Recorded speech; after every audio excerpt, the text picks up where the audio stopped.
want to sell them. And in reality, no one would want to sell something that her old arse had touched. So the toilet seat, when they get taken away, where do they go to? A big toilet seat warehouse? They buy a new seat every time, and then throw it away at the end. It's a bit obsessive-compulsive, actually, isn't it? It's like people who keep their wee in labelled jars. It's absolutely true. Very obsessive-compulsive people can sometimes do that. They sort of, as it were, file their various excreta. How would you know? How would I know? About filing those sorts of things? I am a knowledgeable man, and it's part of my knowledge. You know, if I knew how I knew everything I knew, then I'd only be able to know half as much, because it would all be clogged up with where I know it from. So I cannot always cite my sources, I'm sorry. My lad.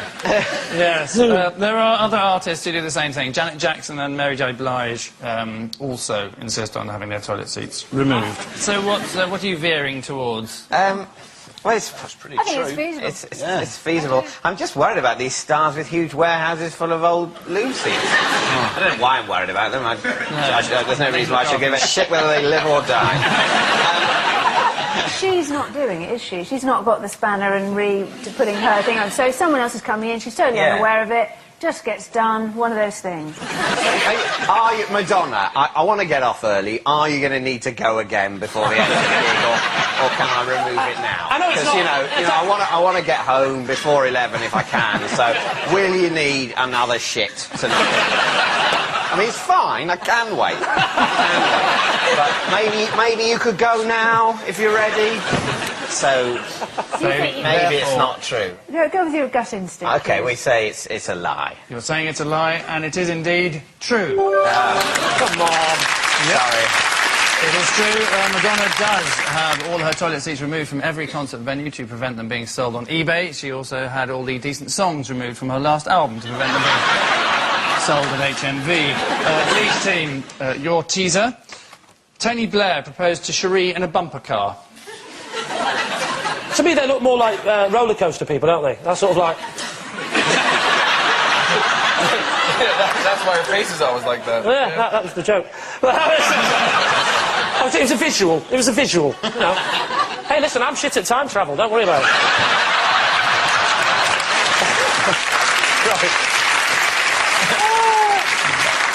I'll tell you what, though, I'm shit at time travel. True, lie, neither, both. What do you think, Dom? Dare I say, poppycock, I think. I think true. You think true? Yeah. Really? But you are team captain, Lee, so it's your word that is final. Well, I have to say that I'm slightly leaning towards John, don't.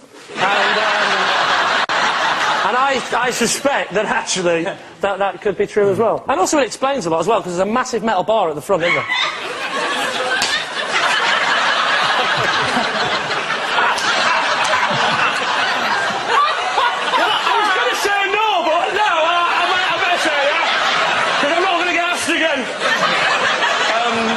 It's the truth. The truth. So help me God. Right, OK, and I can tell you that Come on. It is indeed complete rubbish. It's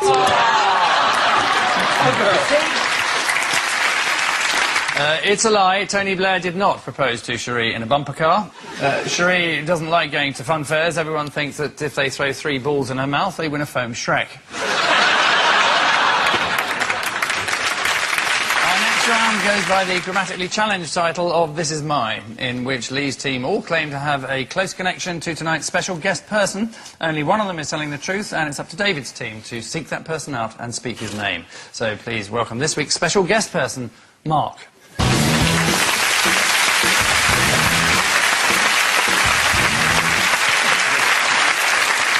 Now, Lee, perhaps you'd like to explain how you know Mark.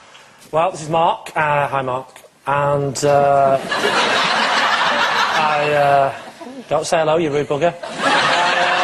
I actually employ Mark solely to manage my iPod. You've changed.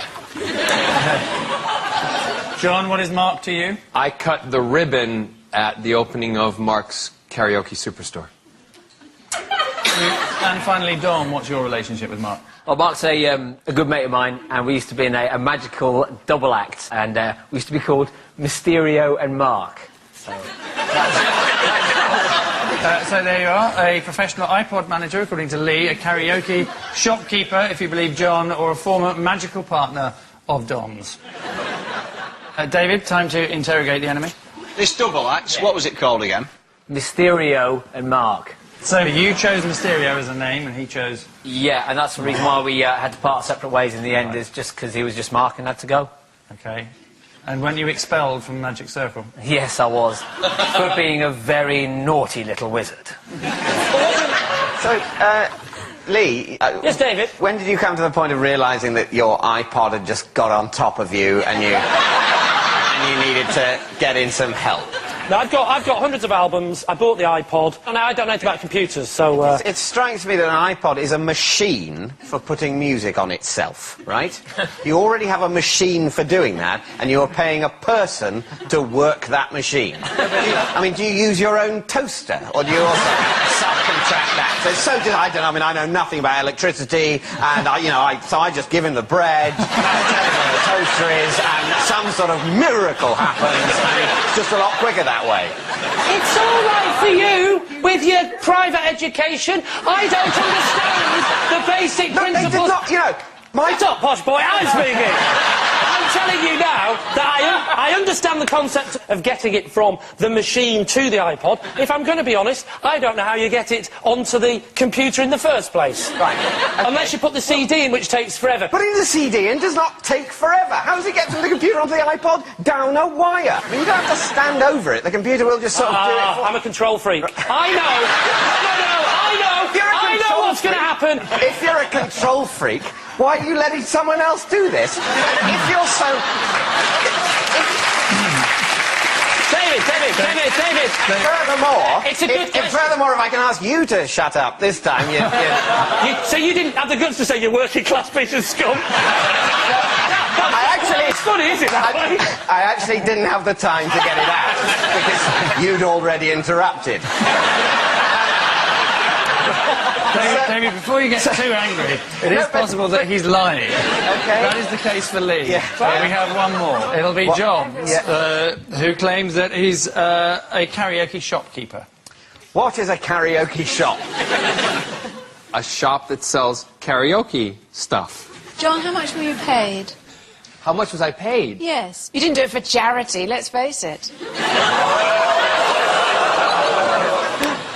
Well, actually, I did, because I felt like giving back to the community. Yeah. What did you take in from the community? And also, that's not for doing it for free for a karaoke store. Isn't doing it for charity. That's actually doing it for a karaoke store. I don't think much comic relief money goes to karaoke stores. We've got to keep getting the karaoke out there. It's so different. The overheads are vast.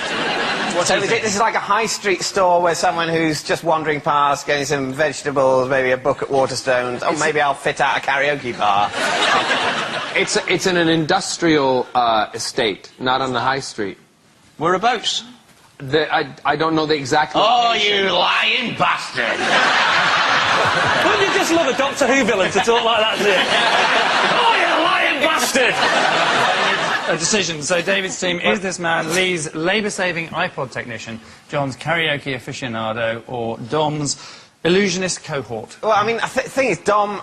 I know is a magician, so it's a very plausible story that he was in a magician double act. If the iPod thing is true, then you're not the man I thought you were, Lee. And, that's the price you'll pay for this petty victory. So, yeah, I think I'm with you. I think it's Dom at the moment. I'll go with that. OK, you're saying it's Dom. Mark, perhaps you'd like to reveal your own identity. John did open my karaoke superstore.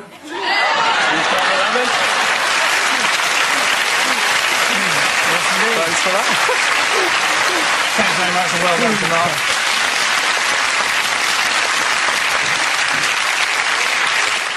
Our next round is Telly-Tales, in which we revisit one of our national televisual treasures, and David's team astound us with an additional related fact. Tonight, the subject of our scrutiny is EastEnders, so let's just remind ourselves what it was like living in the world of the common people. You cow!